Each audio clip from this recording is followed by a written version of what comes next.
अब आएगा मजा।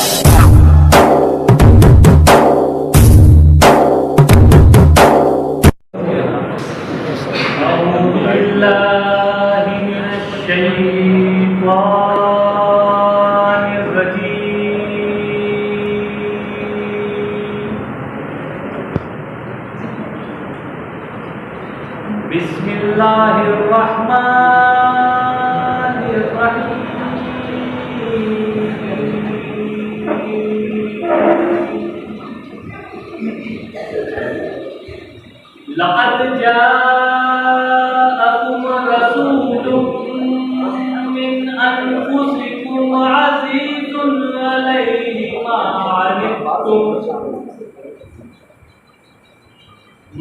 अनित्तुम हरीसुन अलैकुम बिल मुमिनीना रऊफ़ुर रहीम। फ़इन तवल्लौ फ़क़ुल हस्बियल्लाहु ला इलाहा इल्ला हु अलैहि तवक्कलतु व हुवा रब्बुल अर्शिल अज़ीम। सदक़ल्लाहुल अज़ीम। मैं समझता हूँ कि माइक को तशरीफ लाएं और बैठे की सदारत पेश करें। अस्सलामु अलैकुम वरहमतुल्लाहि वबरकातुहू। अज़ीज़ान इकरामी, हमारा आप भी जानते हैं कि हमारी एक इंतहाई बावकार मजलिस जिसको एक कायद की नहायत अशद ज़रूरत है, लिहाजा आज के हमारे इस प्रोग्राम की सदारत के लिए शहर अज़ीज़ की एक नामवर इल्मी व अदब शख्सियत फन व जराहत के माहिर अली जनाब डॉक्टर सईद अहमद फ़रहानी साहब का नाम नामी इसकी जवाब पेश करता हूँ, इस उम्मीद के साथ कि मेरा कोई साथी मेरी तारीफ करे। कोई साथी क्या यहाँ पर मौजूद तमाम ही हाज़रीन की तारीफ हमारे सदर मोहतरम के साथ होगी। मैं सदर मोहतरम से इल्तिमास करता हूँ कि वो आगे की कार्रवाई को। आज की इस तकरीब में सदर मोहतरम स्टेज पर रौनक अफरोज इंतहाई मौजूद शख्सियात और बाज़ों सामीन डॉक्टर आसिफ फैज़ी साहब के ताल्लुक से बोलना तो मैं बहुत कुछ चाहता हूँ। हम जब कभी किसी भी शख्स से मुतारिफ होते हैं तो जाहिर सी बात है कि उसका जो डिस्प्ले होता है उसके अंदर जो खसूसियात होती है जिसको हम लोग एक नज़र में जांचते हैं या अरसे से साथ में रहने के बाद जो उसके ख्वास सामने आते हैं उसी की वजह से लोग मुतासिर होते हैं। एक तो ये हो गई शख्सियत का हिस्सा, दूसरा ये कि वो शख्स असली उलूम में, मजहबी मालूमात में और दीगर समाजी शऊर में कितना ज़्यादा जो तो वर्सटाइल है, कितने ज़्यादा उलूम पर दस्तरस रखता है, उसकी मालूमात कैसी है और उसका इम्प्लीमेंटेशन वो अपनी निजी ज़िंदगी में और समाजी ज़िंदगी में, पेशा वाराना ज़िंदगी में किस तरह से करता है। इन तमाम चीज़ों की वजह से किसी की शख्सियत सामने आती है और उनसे मुतासिर होते हैं। मैं डॉक्टर आसिफ फैज़ी साहब को तकरीबन 1995 से जानता हूँ। मेरे ख्याल से उनके वालिद साहब के पास और कुछ किताबों के ताल्लुक से मैं गया था। किताबों का नाम भी आज तक याद है, तलखीस इंग्लिश और इस तरह की 2 किताबें और थी गालिबन। और उनसे बातचीत के दौरान डॉक्टर आसिफ, अच्छा इस खानदान की, इस खानवादे की खूबी ये है कि चाहे हम लोग अशफाक अख्तर से मुलाकात करें या डॉक्टर आसिफ फैज़ी से मुलाकात करें या डॉक्टर ज़ियाउर रहमान से मुलाकात करें या अब्दुल रहमान से, तो हम लोग ये पाते हैं कि कोई भी एक शख्स से अगर मुलाकात हो गई तो लगता है कि बाकी तीनों भाइयों से मुलाकात हो गई। इन चारों जो भाइयों में जो खूबियां हैं, जो खुसूसियात हैं, आपके वालिद मोहतरम की तरफ से इनसे भी आई है। और मैं अगर ये कहूँ तो इसमें कोई मुबालगा नहीं कि डॉक्टर खालिद फैज़ी साहब यानी हमारे डॉक्टर आसिफ फैज़ी साहब के वालिद मोहतरम मेरी आइडियल शख्सियत में से एक है। तो मैं उनके पास गया था किताबों के ताल्लुक से और वहाँ पे आसिफ भाई से मुलाकात होती है और कुछ पेंटिंग के ताल्लुक से अर्जुन से मुलाकात उनसे पहले से थी। और डॉक्टर ज़ियाउर रहमान या अब्दुल रहमान फैज़ी उस वक्त तो तालिब इल्मी का दौर था, उस वक्त उनसे मुलाकात हुई।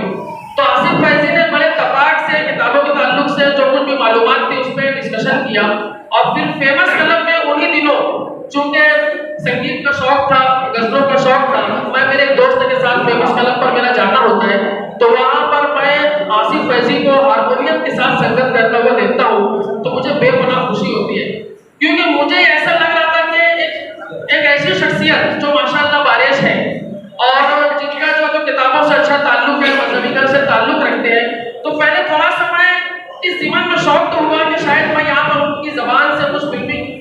सुनूंगा, लेकिन ऐसा नहीं।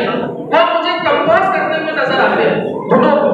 वो कंपनी अभी तशरीफ लाए, मोहतरम सलीम शहजाद साहब का खुलूस से दिल से इस्तेमाल करता हूँ। खानवादा आसिफ फैजी की जानिब से मैं आपको वेलकम करता हूँ और आपसे मुअद्दबाना गुजारिश है कि आप आगे की नशिस्तों पर तशरीफ लाए। अभी आसिफ सर, अब्दुल रहमान सर और मंजूर सर बोलो और साथ ही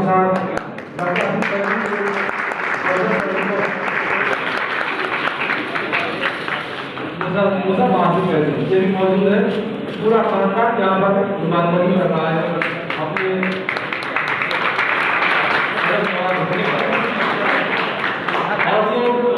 रवायत है कि हम जो काम करते हैं तो हम अपने घर वालों को सिलसिला ये रखा कि पहली किताब का इजरा मेरे खानदान में लोग करेंगे। मैं गुजारिश करता हूँ और मैं अंजुम फैजी सर से गुजारिश करूँगा। अंजुम फैजी सर, अंजुम सर आप जरा सा कलेक्टर साहब को बात को बुलाया है। हाँ प्लीज ये इस किताब का सबरत सर आप ऐसे ले खड़े हो और शायद आप ठीक देख सकते हैं उसे।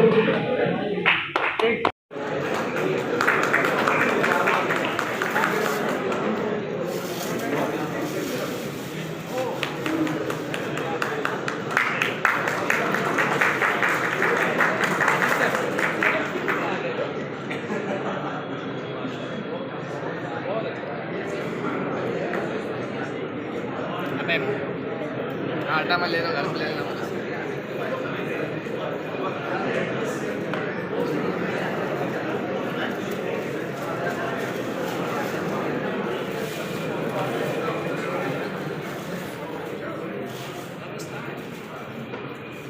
रेडी?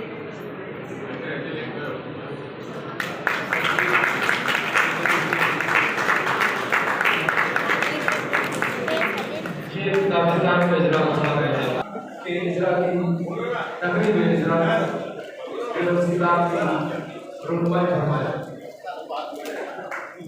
आदाब तकरीब का इजरा हो रहा है। मैं आपसे दुआ करता हूँ कि अपनी जिंदगी में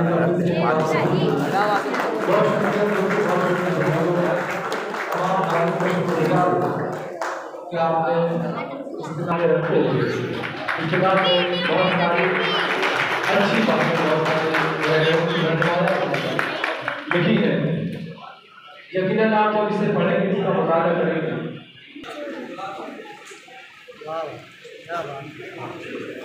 आदाब रफ़ी एक ऐसी किताब है इस पर मन जाहिर कर रहा है कि हम रफ़ी किस तरह में किस तरह में उसमें कॉलम से भी तरतीब किस तरीके से रखें और उसमें इदारिया काम रखा जाए, मुरादात किस जगह पर शामिल किए जाए। बहुत सारी बातें हैं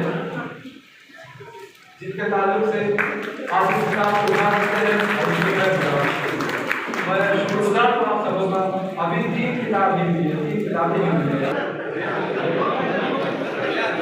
लोगों ने किसी कहा था कि वक्ता जो बता रहे थे हमें लाशों की तादाद अच्छा है कि नहीं आ रही। आज मैं भी किसी भूल गया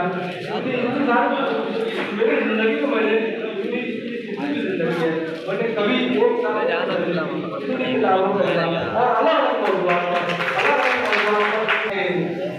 बड़ी प्यारी किताब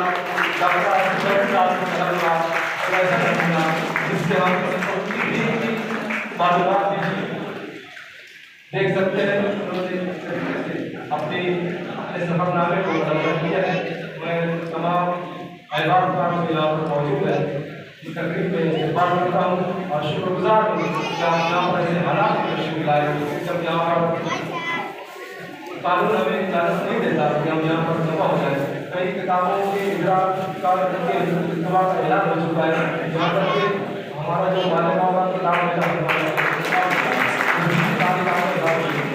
तमाम अहबाब से तमाम हाज़रीन से तमाम बुजुर्गों से इल्तिमास करता हूँ कि आप इस किताब की आखिरी किताब की तरीक़ाकार में इस मेथडोलॉजी में साइंस, कंप्यूटर, शुमारियात और दीगर बहुत सारी चीज़ें जो है वो शामिल होती चलेंगी। मुताले के ज़राए तब्दील होते थे, मुताले का जो मीडियम था वो तब्दील हो गया। अब इन हालात बदलते हुए एक ऐसी चीज मौजूद होनी चाहिए थी जो इन हालात से कॉप अप कर सके, इन हालात से टैकल कर सके या इन हालात का सामना कर सके। तो ये आदाब तहकीक एक ऐसी किताब है जो आज के हालात में उन तमाम जिसनगाने की मौजूदगी तशफ़ी के लिए काफ़ी है जो PhD वगैरह करना चाहते हैं। और दूसरी बात मैं ये कहना चाहूँगा कि आसिफ फैजी ने आदाब तहकीक लिखकर ज़बान मौदत पर एहसान किया है, और एहसान ही नहीं, एहसान अजीम किया है। और ये एहसान इस तरह से कि उन्होंने एक तरफ तो तालिबे इल्मों को ये राह बताई कि तहकीक किस तरह से की जाती है, और एक तरह से उन लोगों पर कदम लगा दिया जो जबरदस्ती इस फील्ड में घुसना चाहते हैं। वरना हर कोई ये समझता था कि तहकीक बहुत आसान है, पैट एग्जाम पास कीजिए, एडमिशन लीजिए और कहीं ना कहीं से इंटरनेट की मदद से, गूगल की मदद से चले गए, 200 सफात गूगल से कॉपी करके पेस्ट कर दिए। तो ये तहकीक नहीं है। तहकीक का तरीक़ाकार वो है जो आसिफ फैजी ने बताया है। तो इस तरह से आसिफ फैजी ने ज़बान मौदत पर एक एहसान किया है कि लोगों की रहनुमाई भी की और गैर जरूरी अफराद को इस फील्ड में घुसने से रोक दिया, ये बताते हुए कि इसमें मसाइल कितने हैं और इन मसाइल से हम किस तरह से नबरदार हो सकते हैं। अगर आप इन मसाइल का सामना नहीं कर सकते हैं तो आपको इस मैदान में आने की कोई जरूरत नहीं।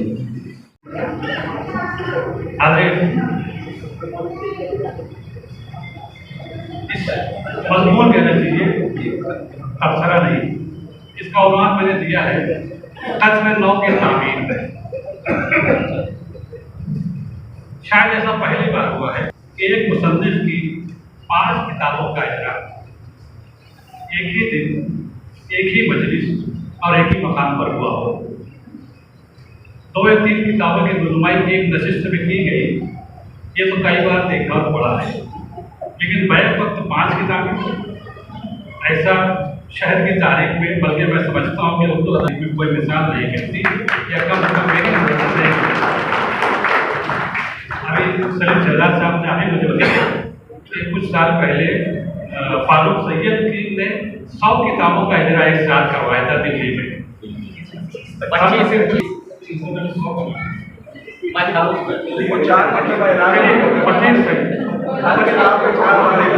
25 पर हम सब दौरे कर लेते हैं।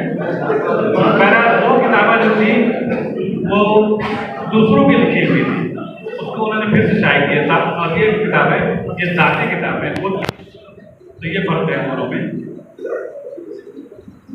इससे पहले 2019 को उन्होंने किताब आदाब तहकीक, और अभी फिलहाल इन 5 किताबों के अलावा मज़ीद 3-4 किताबों पर काम कर रहे हैं।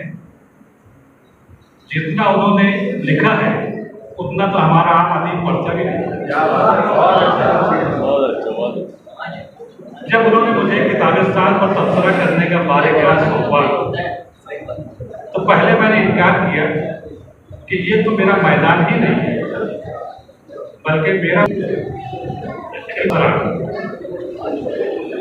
किताबों में तनकीद और तबसरा। मैं रुक जाऊँ, नहीं जारी रहिए, पढ़ते रहिए, या मुबस्सिर करते हैं, मुतालिब नहीं। मेरा ख्याल है कि तनकीद डॉक्टर का इंजेक्शन है और तबसरा हकीम का चाटा, काम दोनों का एक ही है। किताबों पर तनकीद या तबसरा करने से मैंने इसलिए भी इस्तेमाल किया है, एक को कमी होती है, दूसरे मुश्ताक अहमद यूसुफ साहब में खान साहब से डर लगता है।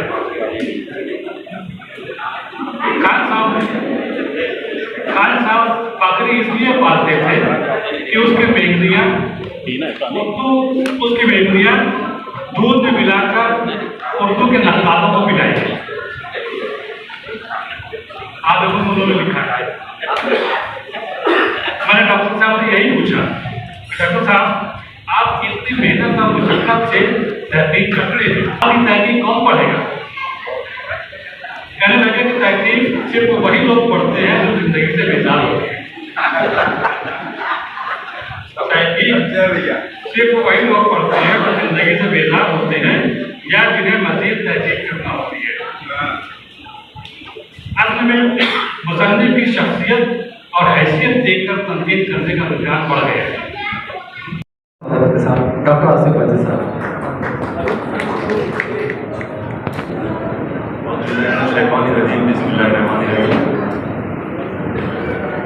तासुरात से पहले एक ही काम है, लेकिन पहले उसको करना चाहिए। ये जो किताबें आप लोगों ने देखी हैं, इनकी तैयारी में काफ़ी लोगों ने बहुत मेहनत की है।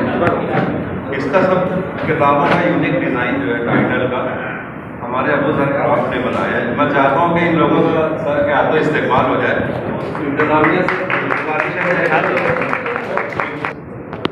तमाम टाइटल्स इन्होंने बड़ी मेहनत और के लिए जो टाइटल है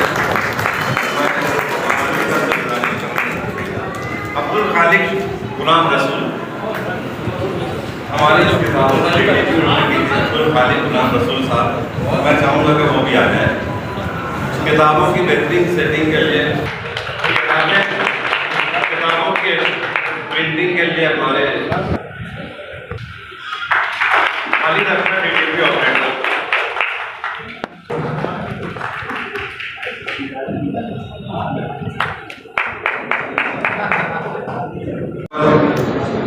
अपना कीमती वक्त निकाल कर डॉक्टर बारानी, सलीम शहजाद साहब, रमजान भाई, डॉक्टर अशफाक अंजुम और स्टेज पर जितने मौजूद हैं शख्सियात हैं, मेरे सामने उतनी मोहतरम सब शख्सियात बैठी हैं।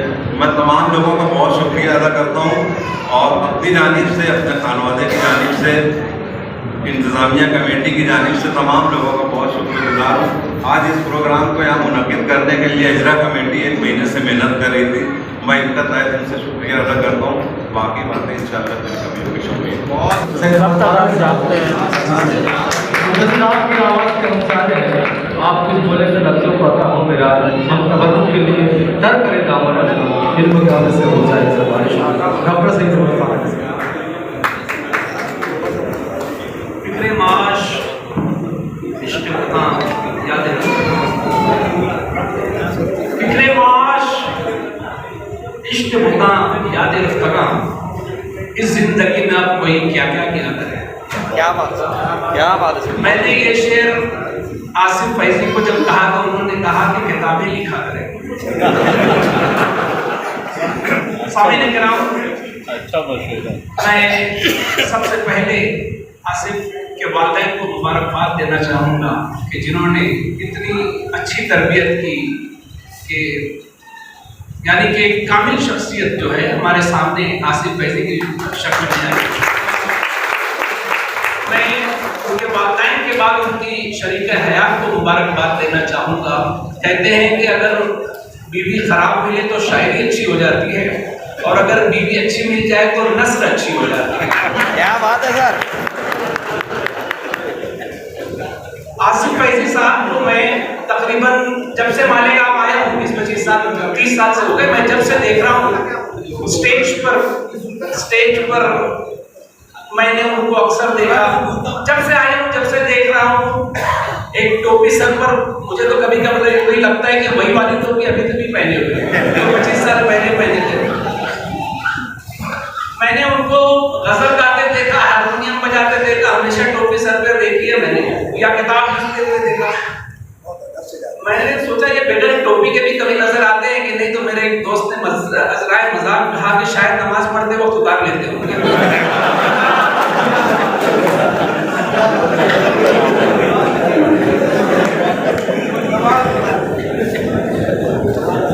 मुझे आज अजीज मियाँ कव्वाल थे, उनकी एक बड़ी मशहूर कव्वाली थी कि बख्श देता तो बात कुछ भी न थी। इससे पहले एक शेर कहते थे कि ए खुदा वो कौन है जिन्हें तौबा की मिल गई फुर्सत, हमें गुनाह भी करने को जिंदगी कम है। तो मैंने थोड़ी तहरीर कर दी है कि खुदा वो कौन है जिन्हें लिखने की मिल गई फुर्सत, हमें मुतालिया करने को जिंदगी कम है।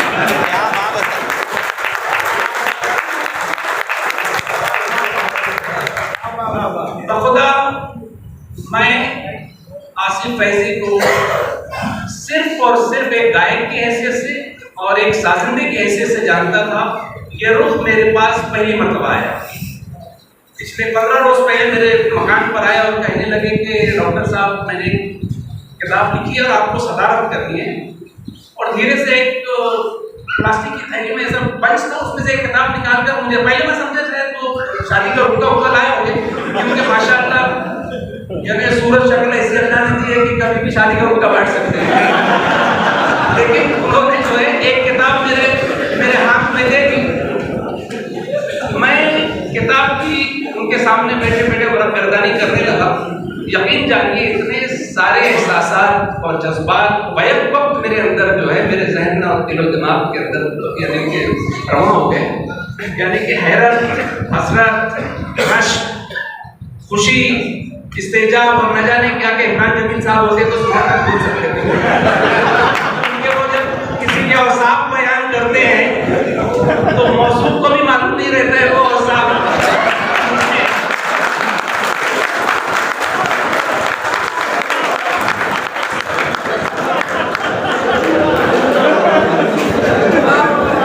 किताब पढ़ने के बाद किताब की चंद सुतूर मैंने यहाँ वहां से पढ़ी तो मुझे लगा कि इस बंदे ने मेहनत बहुत की है।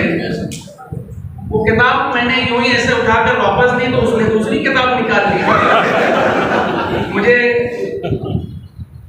मुनीर नियाज़ी का वो शेर याद आया कि एक और दरिया का सामना था मुनीर मुझको, एक और दरिया का सामना था मुनीर मुझको। मैं एक दरिया के पार उतरा तो मैंने देखा तो यके बाद दीगरे वो 5 किताबें निकालते चले गए। और मैं उसके बाद मेरी कैफियत ऐसी हो गई थी कि मेरे मुंह से आवाज़ नहीं निकल रही थी, क्योंकि मैं सोच रहा था यार हम लोग जो है जिंदगी में थोड़ा सा चंद किताबें पढ़कर डॉक्टर बन गए तो अपने आप को कुछ तीसमार खां समझने लगे हैं। ये मुनकसिम मिजाज, आप देखिए उसकी सूरत देखिए तो इतना भोला दिखता है, कोई बोलेगा ये इतना खतरनाक आदमी है। अभी मुझे कुछ चीजें पता चली कि अरे वो कराटे भी करते हैं। यानी कि आप यकीन जानिए कि सिर्फ वो अगर गाते गजल को होते और साजिंदे होते तो वहां तक तो मैं बर्दाश्त कर लेता, लेकिन उसके बाद में इतने सारे वो यानी कि बहुत अच्छे खत्तात भी हैं, आर्टिस्ट भी हैं, संगीत भी हैं और न जाने क्या क्या है। मुझे हैरत होती है कि अल्लाह ताला ने इतनी सारी सिफात एक बंदे में कैसे रख सकता है। तो मुझे लगा कि यकीनन ये बुजुर्गों की दुआओं का समरा है, वरना खाली पूरी मेहनत के बलबूते पर आप इतनी चीजें नहीं हासिल कर सकते। क्या बात है सर। दोस्तों, इल्म का हुसूल और तरसील यानी कि सदियों से यानी चला आ रहा है और उसकी शक्लें बदलती रहती हैं। एक जमाने के अंदर लोग अपने गुरु के पीछे पीछे, जब भी मुझे रोकना हो पीछे शर्ट खींच, मैं जुलेखाई की शिकायत नहीं करूँगा। तो मैं बता रहा हूँ कि इल्म के हुसूल के लिए लोग अपने गुरु के पीछे पीछे घूमा करते थे और पता नहीं गुरु लोग क्यों जंगल की राह लेते थे। लोग उनके पीछे पीछे जंगलों में घूमते रहते थे इल्म हासिल करने के लिए। फिर उसके बाद किताबें छपने लगी तो लोग जो है जब तो किसी टॉपिक के ऊपर रिसर्च करना चाहते थे तो लाइब्रेरियों के साथ खाना करते थे, यहाँ वहाँ लाइब्रेरियों जाते थे। और फिर एक वक्त आया, डिजिटलाइजेशन का वक्त आ गया, जब चीजें डिजिटल हो गई तो अब आदमी ना जंगलों की राह लेता है, उसे किसी गुरु की जरूरत नहीं होती है, उसे ना ही लाइब्रेरियां छाननी पड़ती है, सिर्फ उसे एक चीज दरकार होती है, वो है इंटरनेट। अगर आपके पास इंटरनेट है तो आप गूगल के सबसे बड़ा गुरु एकलव्य था ना, उसका गुरु द्रोणाचार्य, उसने गुरु दक्षिणा के अंदर अंगूठा मांग लिया था अपने शागिर्द से, एकलव्य से। लेकिन हमारा ये जो इंटरनेट गूगल है वो गुरु दक्षिणा में कुछ मांगता नहीं, थोड़े से डाटा मांगते हैं, दे दो मेरे ख्याल से। तो आज जो है इन्होंने जो मेहनत की है उसके अंदर टेक्नोलॉजी का बहुत बड़ा हाथ है, चीज़ों को आसान कर दिया है। और इन्होंने यानी तहकीक जो है कंप्यूटर की वजह से, इंटरनेट की वजह से बहुत आसान हो गई है। अब इन्होंने उसे मजीद आसान कर दिया।